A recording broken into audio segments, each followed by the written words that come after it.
पहिलं ह्याच्या नेहरू शर्टाच्या रंगाला माझं ऑब्जेक्शन आहे, ह्याची नोंद घ्या. मागच्या वेळी भेटला त्यावेळी जॅकेट पण तसल्या रंगाचं होतं. मी म्हणतो कोण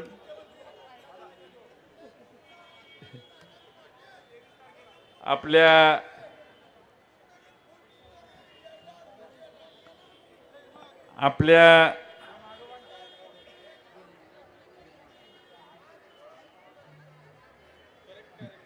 पुणे महापालिका क्षेत्राचे अध्यक्ष आणि राष्ट्रवादी काँग्रेसचे आणि आपल्या हडपसर विधानसभा मतदारसंघाचे आपले अधिकृत महाविकास आघाडीचे उमेदवार माननीय प्रशांत जगताप साहेब, आमचे ज्येष्ठ नेते जयदेव गायकवाडजी, वसंतराव तात्या मोरे, या ठिकाणी उपस्थित असणारे अंकुश काकडे, या निमित्ताने इथं उपस्थित असणारे विजयराव देशमुख, कल्पनाताई थोरवे, समीर तुपे, या ठिकाणी उपस्थित असणारे प्रवीण तुपे, निलेश मगर, सुनील जगताप, स्वातीताई पोकळे, जिल्हा राष्ट्रवादीचे ग्रामीणचे अध्यक्ष जगन्नाथ बापू शेवाळे, भगवान वैरट, सचिन खरात, या ठिकाणी उपस्थित असणारे योगेश ससाने, नामदेव भाऊ गोरपडे, दिलीप शंकर तुपे, डॉक्टर सुनील जगताप, या ठिकाणी उपस्थित असणाऱ्या रत्नप्रभा जगताप, आपले आप पक्षाचे धनंजय बेनकर, या निमित्तानं उपस्थित असणाऱ्या या ठिकाणी मंजिरीताई दांडगे, किशोर कांबळे, वंदनाताई मोडक, गीतांजली जाधव, हेमंत बदे, नामदेवराव गोरपडे, पप्पू गोलप, रोहित साळवे, डी.के. कदम, सुरेखा दमिष्टे, दिलशा अत्तार, रतन भंडारे, ॲडव्होकेट औदुंबर खुणे पाटील, व्यासपीठावरील सर्वच मान्यवर आणि बंधू भगिनींनो, हडपसर विधानसभा मतदारसंघात महाविकास आघाडीचे राष्ट्रवादी काँग्रेस शरदचंद्र पवार पक्षाचे उमेदवार म्हणून प्रशांत जगताप यांना आदरणीय पवार साहेबांनी उमेदवारी दिलेली आहे, पक्षाने उमेदवारी दिली आहे. गेल्या अनेक वर्षात या शहराचं महापौर म्हणून त्यांच्याकडून काम झालेलं आपण सगळ्यांनी पाहिले. या शहराचा पक्षाध्यक्ष पक्ष फुटल्यावर ती जबाबदारी त्यांनी समर्थपणाने पुढे चालवली. महाराष्ट्रातल्या सगळ्या जिल्हा अध्यक्षात हे एकमेव जिल्हा अध्यक्ष आहेत की ज्यांनी ठामपणाने फुटणाऱ्या बाजूला सांगितलं, मला तो मार्ग पसंत नाही, भारतीय जनता पक्षाच्या मार्गाने आम्ही कधी आयुष्यात येणार नाही. ज्यांच्या विरोधी आम्ही लढाई केली, आंदोलनं केली, त्यांच्या बाजूला जाऊन बसणं मला नैतिकदृष्ट्या योग्य वाटत नाही. मी काय येणार नाही, परत मला काही फोन करू नका. एवढा स्पष्ट विचार असणारा कार्यकर्ता जनतेसाठी जास्त महत्त्वाचा असतो असं मला वाटतं. ज्याला विचारच नाही तो कुठेही जाऊन बसायला तयार असतो, तो कालांतरानं लोकांच्या स्मृतीतून कमी होतो. पण प्रशांत जगताप हे असे कार्यकर्ते आहेत, असे नेते आहेत की ज्यांनी स्पष्टपणानं सांगितलं, मला तिकडे येणं शक्य नाही, तुम्ही मला परत फोन करू नका. आज प्रशांत जगताप यांनी अशा वेळी निर्णय घेतला, सगळेच पवार साहेबांना साथ देणारे, पण प्रशांत जगताप या शहराचे अध्यक्ष होते म्हणून त्यांचा उल्लेख करतोय. अशा वेळी निर्णय घेतला की जेव्हा राष्ट्रवादी काँग्रेसमध्ये कोण राहिले का असं ओळखण्याची पाळी आलेली होती. आणि मला मनापासून आनंद आहे की लोकसभेच्या निवडणुकीत देखील आम्ही सगळ्यांनी चांगल्या प्रमाणे महाविकास आघाडीत चांगल्या पद्धतीने काम करण्याचा प्रयत्न केला. महाराष्ट्राने 48 पैकी 31 जागेवर भारतीय जनता पक्षाचा आणि त्यांच्या मित्रांचा पराभव केला.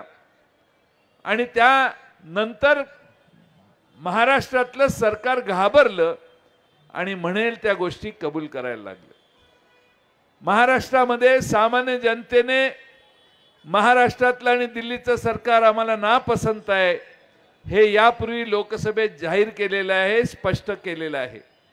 आता आपल्या सगळ्यांची जबाबदारी आहे उद्याच्या विधानसभेमध्ये एकनाथ शिंदेंचं सरकार पराभूत करणं आणि महाविकास आघाडीचं तुमचं आमचं शाहू फुले आंबेडकरांच्या विचाराचं सरकार सत्तेत आणणं। उद्या आपण सगळ्यांनी 20 नोव्हेंबरला मतदान करण्यासाठी जाल, त्यावेळी तुतारी वाजवणारा माणूस हे चिन्ह लक्षात घ्या। आमचा एक प्रॉब्लेम झालाय, आमचं घड्याळ चोरीला गेलेलं आहे, त्यामुळे जरा प्रॉब्लेम झालेला आहे। आता चोरीला गेलेला माणूस आम्हाला दिसतोय, त्याच्या खिडकीत आमचं घड्याळ दिसतंय, पण शरद पवार साहेबांनी निर्णय घेतला त्या घड्याळाचे काटे काही पुढे जात नाहीत, आपण नवं चिन्ह घेऊ आणि म्हणून तुतारी वाजवणारा माणूस हे आता आमचं चिन्ह आहे। आणि अंकुश काकडे साहेब, जेव्हापासून तुतारी आमच्या हातात आली आहे, जेव्हापासून शरद पवार साहेबांनी तुतारीसह रायगडावर जाऊन छत्रपती शिवाजी महाराजांच्या समोर ती तुतारी अर्पण केली, तेव्हापासून तुतारी महाराष्ट्रभर घुमते। तुतारीवर उभं राहिलं तर निवडून येतं असा सर्वत्र महाराष्ट्राच्या जनतेचा समज झालेला आहे। आज आपल्या सर्वांना या निमित्तानं अनेक प्रश्नांची चर्चा या ठिकाणी होऊ शकते।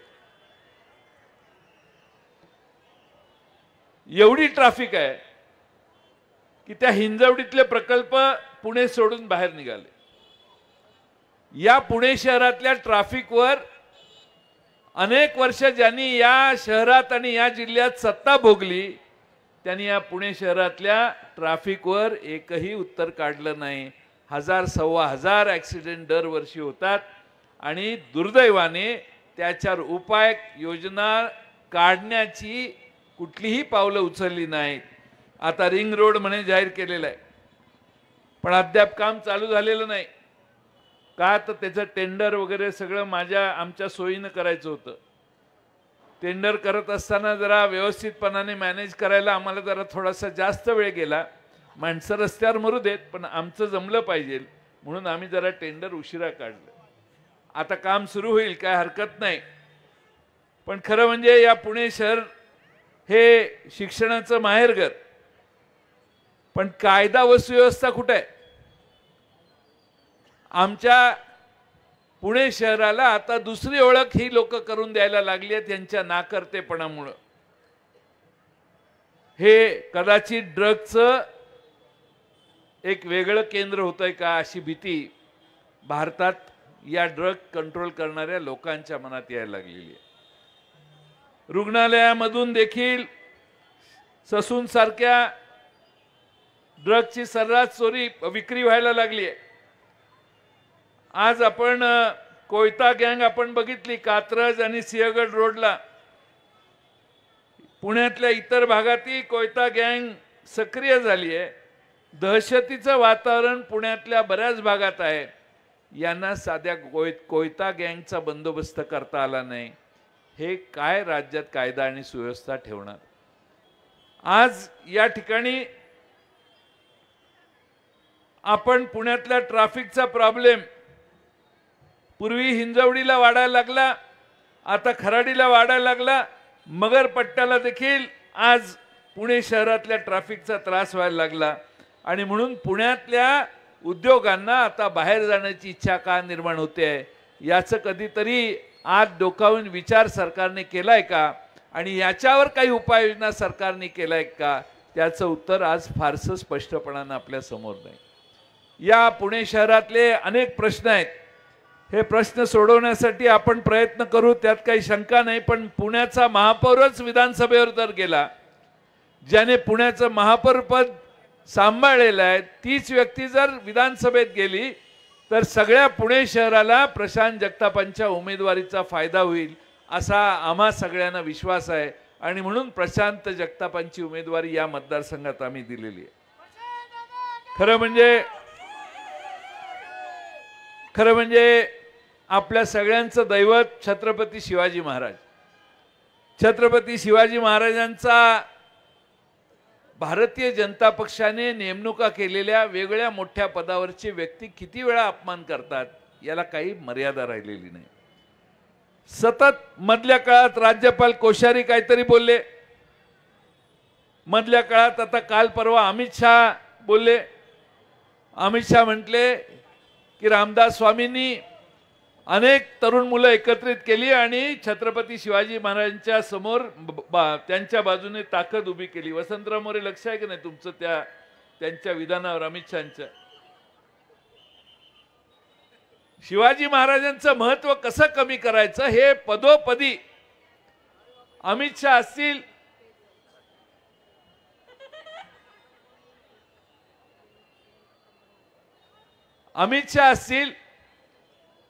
आणि अमित शहांच्या बरोबर ह्या भारतीय जनता पक्षाचे सगळे नेते महाराजांचा खोटा विचार आणि खोट्या असा इतिहास समोर मांडायचा प्रयत्न करतात.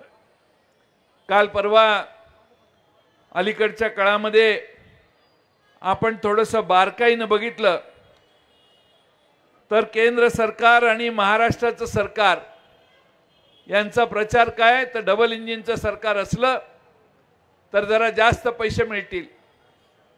मागचं केंद्र सरकारचं बजेट बघितलं तर सगळं बजेट बिहार आणि आंध्र प्रदेशला गेलं. महाराष्ट्राच्या पदरात भोपळा आला, काही पैसे दिले नाहीत. तिथं 40-40, 50-50 हजार कोटी त्या राज्याला मिळाले. आणि यांचं डबल इंजिनचं सरकार, यांना कुणी दिल्लीत विचारत नाही, दिल्लीनं आम्हाला काही फार पैसे दिले नाहीत. खरं म्हणजे आपल्या सगळ्यांना माहिती आहे की नाही माहीत नाही, अलीकडे राज्य सरकारने एक विधानसभा संपता एक कायदा विधानसभेत मांडला. जालियनवाला बाग हत्याकांड तुम्हा सगळ्यांना माहिती आहे. 13 एप्रिल 1919 म्हणजे 105 वर्षापूर्वीचं सांगतोय. रोलेट ऍक्ट म्हणून ब्रिटिश सरकारने एक कायदा केला आणि त्या ठिकाणी रोलेट ऍक्टच्या कायद्याला विरोध करणाऱ्यांना कायद्यात तरतूद काय होती, तर विना वॉरंट अटक करायचं, विशेष ट्रायब्युनलमध्ये खटला चालवायचा, विना खटला जेलमध्ये डांबून ठेवायचं, असे सगळे अधिकार ब्रिटिश सरकारने स्वतःकडे घेतलेले. आता कालच्या पावसाळी अधिवेशनात सरकारने एक कायदा आणलाय, लक्षपूर्वक ऐका, कार्यकर्त्यांनी तर ते ऐकलंच पाहिजे. महाराष्ट्र विशेष जनसुरक्षा अधिनियम 2024 या नावाने यांनी कायदा आणलाय. मी असं म्हणतो हे फडणवीसांचा कायदा आहे, फडणवीस कायदा असं आपण त्याला सध्या नाव देऊ.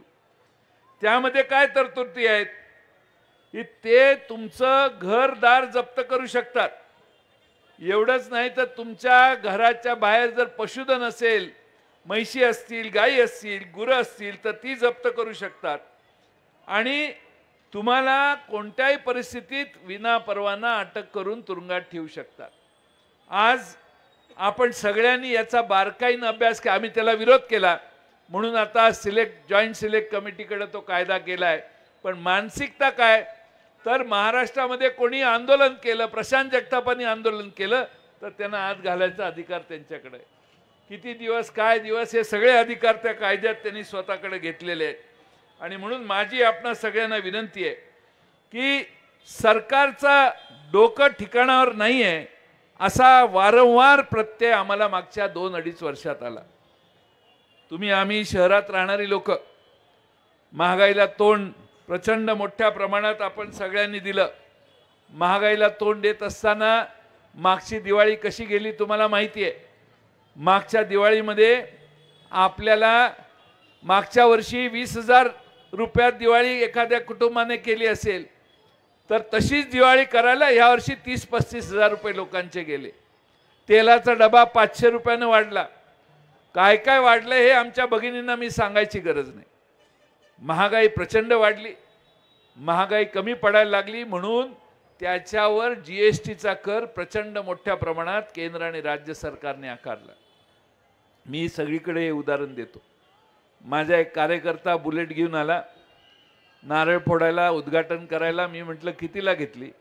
तो म्हटला 2.25 लाखाला घेतली.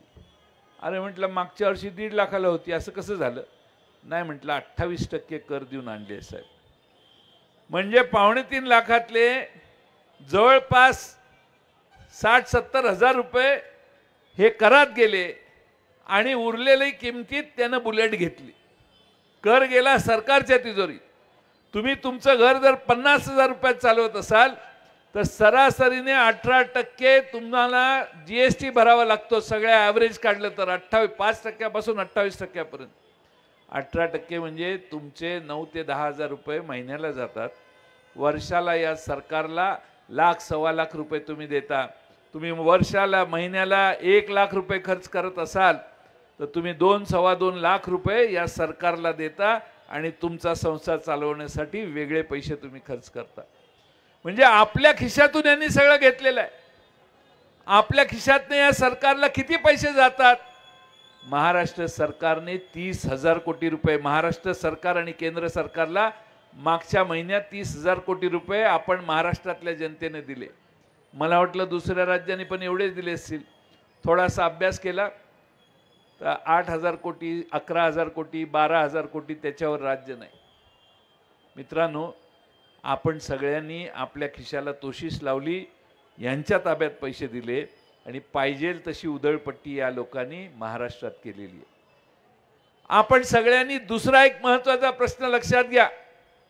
आपल्या घरातली तरणी बाण पोरं कामाशिवाय फिरतायत. बेरोजगारी महाराष्ट्रात प्रचंड वाढली आहे. कारण काय? तर या महाराष्ट्रातले सगळे उद्योग बाहेर जायला लागले. 17 उद्योग महाराष्ट्रात येत होते, ते बाहेर गेले. फॉक्सकॉन नावाचा एक प्रकल्प तळेगावला 1.5 लाख पोरांना नोकऱ्या लागल्या असत्या आपल्या, तो तिकडे गेला. टाटा एअरबस नावाची कंपनी गेली. आपल्या महाराष्ट्रात येणार होती. 20-25 हजार कोटीची गुंतवणूक होती. 7-8 हजार पोरांना नोकऱ्या लागल्या असत्या. काल गेल्या 2 आठवड्यापूर्वी नरेंद्र मोदी साहेबांनी बडोद्याच्या शेजारी टाटा एअरबसचं उद्घाटन केलं. भूमिपूजन नाही, उद्घाटन. प्रकल्प सुरू पण झाला तिकडे. पण मुख्यमंत्र्यांना आणि 2 उपमुख्यमंत्र्यांना केंद्र सरकार, नरेंद्र मोदी आणि अमित शहांना जाब विचारण्याची यांची ताकद नाही, मानसिकता नाही.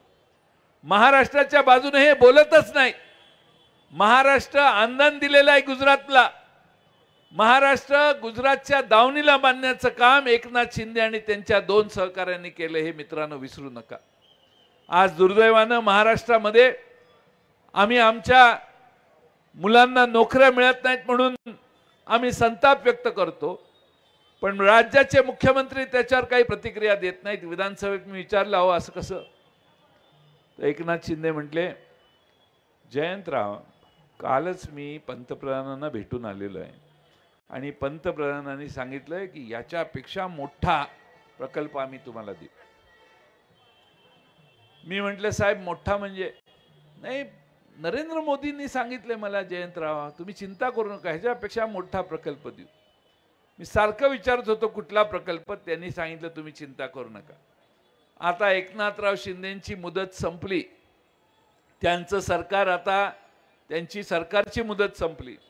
आता माझ्या लक्षात आलंय की एकनाथ शिंदे बोलत नाहीत, पण कृतीने त्यांनी सांगितलं, नरेंद्र मोदींनी सांगितलं याच्यापेक्षा मोठा प्रकल्प देऊ, म्हणजे भोपळा देऊ, असा त्याचा अर्थ आम्ही सगळे काढतो. महाराष्ट्राच्या वाट्याला काही नाही. केंद्र सरकारने काही केलं तर त्याच्या विरोधी बोलण्याची यांची ताकद नाही. बेरोजगारीची समस्या दिवसेंदिवस वाढली. मी तुम्हाला 2च उदाहरणं देतो. मी महाराष्ट्राचा अर्थमंत्री होतो त्यावेळी महाराष्ट्राचं दरडोई उत्पन्न गुजरातपेक्षा चांगलं होतं. आम्ही 2ऱ्या, 3ऱ्या, 4थ्या क्रमांकाला होतो. आज दुर्दैवाने काय चित्र आहे? आम्ही 11व्या क्रमांकावर खाली गेलोय. गुजरात लय आपल्या पुढे गेलाय. कधीपासून झालं? 2016 पासून महाराष्ट्र गुजरातच्या खाली गेला. दरडोई उत्पन्न कमी म्हणजे महाराष्ट्रातली जनता गुजरातच्या जनतेपेक्षा कमी श्रीमंत आहे. गुजरातमध्ये जास्त उत्पन्न आहे. गुजरातमध्ये दर माणशी जास्त उत्पन्न आहे. म्हणजे गुजरातची माणसं महाराष्ट्रापेक्षा गरीब आहेत असा त्याचा अर्थ निघतो। आणि याचा अर्थ जर असा निघत असेल तर हे कुणामुळे झालं तर जेव्हा नरेंद्र मोदी आणि देवेंद्र फडणवीस केंद्र आणि महाराष्ट्रात बसले तेव्हापासून आमची अधोगती सुरू झाली। दुसरा एक महत्त्वाचा मुद्दा सांगतो। एक 8 दिवसापूर्वी पेपरला तुम्ही वाचलं असेल, भारताच्या सकल उत्पन्नात महाराष्ट्राचा वाटा नेहमी 15% असायचा। या वर्षी पहिलं वर्ष आहे की भारताच्या सकल उत्पन्नात आमचं 15%चं उत्पन्न आता 13% खाली आलं। 2%ची घसरण म्हणजे काही लाख कोटी रुपये आम्ही कमी घेतले, कमी निर्माण केले, संपत्ती कमी निर्माण झाली। याचा अर्थ स्पष्ट आहे की आमची अधोगती झाली। भारतीय जनता पक्षाच्या नेतृत्वाखालच्या दिल्लीने आणि एकनाथ शिंदेंच्या महाराष्ट्रातल्या सरकारने आमची अधोगती केली आणि याचा जाब त्यांना उद्याच्या निवडणुकीत मित्रांनो आपण सगळ्यांनी विचारला पाहिजे। आज आपण सगळ्यांनी बघितलं की लोकसभेच्या नंतर सरकार घाबरलं। एवढं घाबरलेलं सरकार मी कधी यापूर्वी मी 35 वर्ष विधानसभेत झाले, एवढं घाबरलेलं सरकार मी कधी बघितलं नाही। आणि घाबरून सगळ्या गोष्टी जाहीर केल्या, सगळ्या गोष्टी जाहीर केल्या। भ्रष्टाचार काय काय कुठं कुठं करायचा याची मर्यादा राहिली नाही। मी मगाशी सांगितलं छत्रपती शिवाजी महाराजांचा इतिहास बदलण्याचं काम ही लोक करायला लागली। गुजरातला यांनी महाराष्ट्र आंदोलन दिला म्हटलं, त्याचा एक दुसरा मुद्दा सांगतो।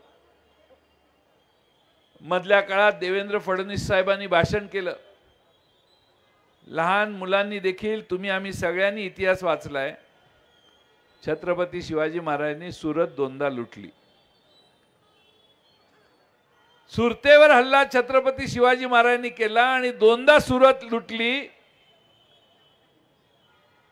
देवेंद्र फडणवीस असं म्हटले की छत्रपती शिवाजी महाराज हे सुरतेला गेले, सुरतेवर त्यांनी स्वारी केली आणि ते परत आले, सुरत त्यांनी लुटली नाही। जे इतिहासात लिहिलेलं आहे, जे लहानपणापासून आम्ही सगळे वाचतोय ऐकतोय आणि जी सत्य परिस्थिती आहे, ज्या सुरतेतनं लूट आणली आणि महाराष्ट्रातले गडकोट किल्ले उभारण्याचं काम छत्रपती शिवाजी महाराजांनी महाराष्ट्रात करून दाखवलं, ते कमी लेखण्याचा हा वेगळा प्रयत्न देवेंद्र फडणवीस आज महाराष्ट्रात करतायत। त्याच्या पुढे जाऊन मी सांगतो, छत्रपती शिवाजी महाराजांचा गडबडीत यांनी पुतळा उभा केला। मोदी साहेबांनी उद्घाटन केलं, लोकसभेच्या आधी शिवाजी महाराजांचा पुतळा उभा केला की मतं आपल्याला जास्त मिळतील, या गडबडीत यांनी हा पुतळा उभा केला। त्याच्या आधी पूर्वी एका 19 सालच्या आधी पुतळा स्मारक मुंबईच्या समुद्रात उभं करायचं होतं। बोटीनं देवेंद्र फडणवीस साहेबांनी आमच्या नरेंद्र मोदी साहेबांना समुद्रात नेलं आणि पाण्यावर यांनी भूमिपूजन केलं। पाण्यावर भूमिपूजन मी आयुष्यात पहिल्यांदा बघितलं।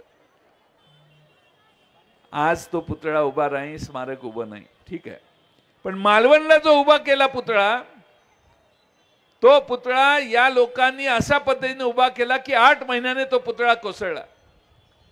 शिवाजी महाराजांचा स्वाभिमान प्रत्येकाला आहे, त्या प्रत्येकाला वाटलं की महाराष्ट्राचा स्वाभिमान कोसळला। एकनाथ शिंदे साहेब म्हटले की ते वारं फार आलं म्हणून पुतळा कोसळला।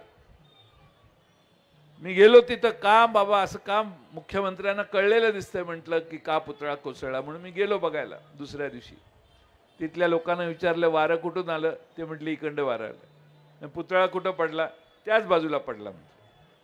ज्या बाजूनं वारं आलं त्याच बाजूनं पुतळा कोसळला, पण महाराष्ट्राचे मुख्यमंत्री सांगतात वाऱ्यामुळे पुतळा कोसळला। एक साधं नारळाचं झाड वाकलं नाही, एखादा आंब्याचं झाड खाली कोसळलं नाही, पण महाराजांचा पुतळा का कोसळला तर ह्यांनी पुतळा उभा करताना त्यात भ्रष्टाचार केला आणि भ्रष्टाचार केल्यामुळे यांची प्रवृत्ती सगळ्यातच आहे। पण छत्रपती शिवाजी महाराजांचा पुतळा उभा करताना देखील त्यांनी ते सोडलं नाही, हे तुम्ही सगळ्यांनी मित्रांनो लक्षात घ्या। याचं प्रायश्चित्त महाराष्ट्राने त्यांना उद्याच्या 20 नोव्हेंबरला द्यायचंय। आपल्या सगळ्यांना माझी विनंती आहे की उद्या महाराष्ट्रभर अनेक ठिकाणी मी जाऊन आलोय, उद्या महाराष्ट्रात महाविकास आघाडीचं सरकार येणार ही आता काळ्या दगडावरची रेष आहे. पण आमचं सरकार आल्यावर आम्ही तुम्हाला काय देणार? एक विकासाची पंचसूत्री राहुल गांधी, शरद पवार साहेब आणि उद्धव ठाकरे साहेब यांनी मिळून महाराष्ट्राला जाहीर केलेली आहे. त्यातला पहिला मुद्दा आहे की आमचं सरकार आल्यानंतर आम्ही महालक्ष्मी योजना चालू करणार आणि महालक्ष्मी योजनेत आमच्या महाराष्ट्रातल्या भगिनींना 3000 रुपये देण्याचा निर्णय आमच्या महाविकास आघाडीने केलेला आहे. दुसरा त्यातला निर्णय आहे की आमच्या भगिनी, आमच्या आया बहिणी महाराष्ट्रात कुठेही एसटीनं फिरताना त्यांना कंडक्टर तिकीट मागणार नाही. महाराष्ट्रातल्या सगळ्या महिला मोफत महाराष्ट्रभर प्रचार करू शकणार. आज सुशिक्षित बेरोजगारांना 4000 रुपये बेकार भत्ता द्यायचा निर्णय आम्ही घेतलेला आहे. आमचं सरकार आल्यावर आम्ही त्यांना देऊ. दुसऱ्या बाजूने आरोग्याचं एक मोदी साहेबांनी कार्ड काढलेलं, तुम्हाला आठवतं की नाही माहित नाही, 5 लाख रुपयापर्यंत तुम्हाला विम्याचं सुरक्षा कव्हर देण्याचा त्यांनी निकाल घेतलेला होता देशातल्या सगळ्या जनतेला. असा कोण आहे का इथं माहीचा लाल की ज्याला 5 लाख रुपयाचं कार्ड घेऊन गेला आणि साई स्नेह हॉस्पिटल, रुबी हॉस्पिटल किंवा आणखीन कुठल्या मुंबईच्या किंवा पुण्याच्या हॉस्पिटलमध्ये ते कार्ड दाखवलं आणि तुम्हाला सांगितलं नाही नाही तुम्ही ॲडमिट व्हा, तुम्ही काय पैशाची चिंता करू नका. असं कुणाचं झालं असेल तर सांगा. झालं असेल तर आम्ही मागं घेतो. मोदी साहेबांनी अनेक घोषणा केल्या, त्यातली एक घोषणा होती. पण आमच्या महाविकास आघाडीने निर्णय घेतलेला आहे की महाराष्ट्रातल्या सामान्य जनतेचे कुटुंबाचा विमा 25 लाख रुपयापर्यंतचा आम्ही काढू. तो सामान्य माणूस कुठल्याही हॉस्पिटलमध्ये गेला त्याचे 5 जण किंवा 7 जण जे काही घरात असतील त्या सगळ्यांचा मिळून 25 लाख रुपयाचा विमा काढू आणि त्याच्यावर येणारा खर्च हा सरकार सोसेल आणि हॉस्पिटलला डायरेक्ट त्याची इन्शुरन्स कंपनीच्या मार्फत पेमेंट करू. ही भूमिका आता आम्ही स्वीकारलेली आहे. मी ह्या सगळ्या गोष्टी यासाठी सांगतोय. मग कर्जमाफीचाही शेतकऱ्यांचा निर्णय आहे, पण तो तुम्हाला इथं सांगून उपयोग नाही आज, कारण तुम्ही शहरात राहणारे नागरिक आहात. पण हे आपल्या सगळ्यांना का सांगतोय तर आमचं सरकार आल्यावर हे सगळं आम्ही करू शकतो. आज आपल्या सगळ्या भगिनींना आणि सगळ्या पुरुषांना विनंती आहे, विशेषतः सगळ्या पुरुषांना जे कुटुंबासहित आलेले नाहीत त्यांना घरी जायचं आणि माझं एक काम करायचं, घरात जायचं आणि पहिली चर्चा जेवताना करायची. सांगायचं तो दाढीवाला 1500 रुपये देत होता, ह्यो आज बाबा आलाय तो 3000 रुपये द्यायला तयार आहे. तेवढं माझं काम करा. तेवढं काम केलं की विषय संपला. आता आम्हाला लोक म्हणतात ह्यांच्या बापालाही हे करता येणार नाही. अरे 9 वर्ष राज्याचा अर्थमंत्री राहिलोय. महाराष्ट्रातल्या जनतेला अतिशय विश्वासानं सांगतो की तुमच्या आयुष्यातल्या प्रत्येक विषयाला स्पर्श करणारा आमचा जाहीरनामा आजच दुपारी जाहीर झालेला आहे. तो जाहीरनामा उघडून बघा. महाराष्ट्रातल्या सामान्य माणसांना राष्ट्रवादीने प्रश्न विचारलेले की सूचना करा, त्या सूचनांचं संकलन महाविकास आघाडी समोर आम्ही मांडलं. काँग्रेसनेही काही सूचना केल्या, शिवसेनेनेही काही सूचना केल्या आणि त्यातून आम्ही जाहीरनामा तयार केलेला आहे. आणि माझा विश्वास आहे की महाराष्ट्राला तो जाहीरनामा मान्य होईल.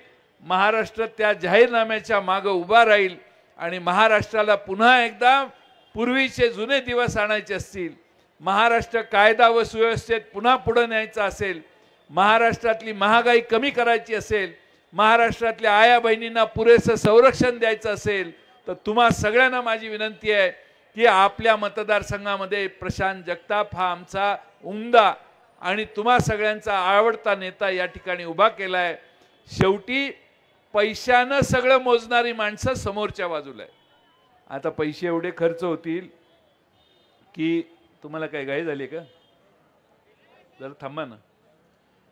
पैसे एवढे मोजले जातील, पैसे एवढे खर्च होतील, पैशाने आपण काही करू शकतो असं समजणारी पुढं आहेत. पैशाने मराठी जनता इमान विकणार नाही हा आमचा सगळ्यांचा विश्वास आहे. शिवसेना फोडली खोके देऊन फोडली असं महाराष्ट्र नाही देश म्हणतो. आमचा पक्ष फोडला, तो कशामुळे फोडला हे भुजबळ साहेबांनी काल परवा सांगितलेलं आहे. भुजबळ साहेबांनी सांगितलं, मला मी ओबीसी असल्यामुळं मला फार त्रास झाला, सेंट्रल एजन्सी ईडी वगैरे सीबीआयचा मला फार त्रास झाला असं भुजबळ साहेब म्हटलेले आहे. ओबीसींना त्रास देण्याच्या संदर्भात केंद्र सरकारच्या यंत्रणा एवढ्या तत्पर होत्या आणि बाकीच्या सगळ्यांना ईडीच्या नोटीस आलेल्या होत्या, ईडीची चौकशी चालू होती. भुजबळ साहेब म्हटले, आम्ही सगळे एकत्रित बसलो, चर्चा केली आणि विषय संपवला, आम्ही तिकडे निघून गेलो. शरद पवार साहेबांना सोडण्याचं कुठलंही तात्विक कारण नाही. नरेंद्र मोदींचे मुद्दे पटतात म्हणून विषय नाही. नरेंद्र मोदी फार चांगले आहेत म्हणून ही लोक तिकडे गेलेली नाही. ही खोलात विहिरीत पडलेली, त्यातनं बाहेर येण्यासाठी नरेंद्र मोदींच्याकडे जाण्याचं काम यांनी केलं. यांना साधन सुचिता नाही. जेवढे जेवढे म्हणून तिकडे गेले आमच्यातले आमदार, त्या सगळ्यांच्या मागे कमी जास्त प्रमाणात भोंगे होते म्हणून ते सगळे तिकडे गेले. आणि म्हणून पारदर्शी, स्पष्ट, निष्ठेनं, प्रामाणिकपणानं राजकारण करणाऱ्या प्रशांत जगतापच्या मागे तुम्ही उभा राहा. माझी तुम्हाला कळकळीची विनंती आहे. प्रशांत जगताप या भागाचं नेतृत्व करताना मला आनंद आहे. व्यासपीठावर सर्व पक्ष, वसंतराव मोरेजी, आपण आता मशाल घेतलेली आहे. आम्ही तुमच्या हातात तुतारी पण कधी देऊ शकतो. आमची माझे ते आवडते नेते आहेत. मी ते काही त्यांचं स्टेटमेंट आलं की लगेच बघत असतो की काय वसंतराव मोरे म्हटले. लोकसभेला पण त्यांच्यावर माझं फार लक्ष होतं, पण चुकून भेट झाली म्हणून मी आपलं सांगितलं. पण आपलं काय तसा प्लॅन नाही आहे. पण सांगण्याचा मुद्दा की आज प्रशांत जगतापांच्या मागे तुम्ही सगळे उपस्थित आहात. काका चव्हाण पण आलेले आहेत. काका चव्हाण खडकवासल्याचा उमेदवार निवडून आलाय असं समजून इथं येऊन खुर्चीवर बसलेले आहेत. त्यामुळं ती पण सीट आमची निवडून येणार, ही पण सीट निवडून येणार आणि आता पर्वतीला आमची सभा आहे, ती सीट निवडून येणार. कारण पुणेकरांनी ठरवलंय भारतीय जनता भारतीय कोण इथं मंत्री आहेत ना, सहकार मंत्री मोहोळ, कोण मुरलीधर मोहोळ, त्यांनी कुठेतरी भाषण केलं तिकडे येऊन की जयंत पाटलांच्या कारखान्याला एवढे एवढे पैसे दिले तरी जयंत पाटील असं बोलतात. अरे मी माझ्या कार्यकारी संचालकाला विचारलं किती पैसे आले आपल्याकडं, आपण कुणाचे कधी घेतले का, मी कधी जाऊन कोणाला विनंती केली का. नाही म्हटले, तसं काही झालेलं नाही. पण हे 50 वर्षात, 20 वर्षात, 10 वर्षात ती बेरीज केली असेल तर माहीत नाही म्हटले. पण NCDCचा दुरुपयोग करून सगळ्या कारखान्यांना वाकवण्याचं काम आज देशाचं सरकार करते. आमच्या अनेक आमदारांना तिकडे जाण्याचं प्रमुख कारण ते आहे. पण सांगण्याचा मुद्दा असा की मुरलीधर मोहोळांना जरा राजाराम बापू कारखान्यावर जरा एकदा घेऊन जातो, कारखाना कसा चालवायचा असता ते त्यांना दाखवतो. मी काही खाजगी कारखाने काढलेले नाहीत. खाजगी कारखाने काढून माझी प्रॉपर्टी वाढवण्याचा उद्योग मी केलेला नाही. मी सहकारात आहे. सहकारी क्षेत्रातल्या कारखानदारीचा एक नाही 4 कारखाने राजाराम बापू कारखाने काढले, पण खाजगी नाही, सहकारी काढले. ते लोकांच्या मालकीचे आहेत, या जयंत पाटलाच्या मालकीचे नाहीत. आणि म्हणून मुरलीधर मोहोळांना एकदा घेऊन जायचंय. तुमची प्रशांत ओळख असेल तर मला जरा त्यांच्याशी बोला आणि त्यांना म्हणा निमंत्रण आहे साखराचं आमच्या कारखान्याचं, तुम्हाला सहकार मंत्री म्हणून बोलू. महाराष्ट्रात कारखाने चालवायचे असतात कसे हे दाखवण्याचं काम निश्चितपणानं आम्ही सगळे करू. पुन्हा एकदा मी आपल्या सगळ्यांना विनंती करतो की आपण या ठिकाणी कात्रज विकास आघाडी नमेश बाबरांची आहे. त्यांनी काही सूचना पत्रच दिलेलं आहे. कुठे गेले नमेश बाबर? नाही आहेत. बरं, पत्र मिळाले सांगा त्यांना. त्यातले सूचना आपलं सरकार आल्यावर निश्चितपणानं त्याची अंमलबजावणी आम्ही करू. नमेश बाबर हे देखील प्रशांत जगतापांच्या प्रचारात सहभागी होतील अशी आम्ही, त्यांची विकास आघाडी सहभागी होईल कारण आम्ही त्यांचे मुद्दे मान्य करतोय. निश्चितपणानं त्यांना देखील आम्ही विश्वासात घेऊ. पण हे जे ट्रॅफिक आहे तुमच्या आयुष्यावर परिणाम करणारं ट्रॅफिक आहे. घरातनं बाहेर केल्यावर तासभर झाला तरी माणूस ऑफिसमध्ये पोचत नाही. ऑफिसमधनं घरी यायचं झालं तर 1.5 तास संध्याकाळी ट्रॅफिकमध्ये माणूस अडकतो. याच्यावर उपाय काढण्यासाठी आणि पुणे शहरातले प्रश्न सोडवण्यासाठी प्रशांत जगतापांच्या सारख्या माजी महापौराला महाराष्ट्राच्या विधानसभेत पाठवा. मी तुम्हाला सांगतो की महाराष्ट्राच्या विधानसभेत अतिशय उत्तम काम ते करतील आणि त्यांना आपल्या सगळ्यांनी तुतारी वाजवणाऱ्या माणसाच्या चिन्हावर मतदान करून विजयी करा एवढीच विनंती करतो आणि माझे 2 शब्द पूर्ण करतो. धन्यवाद.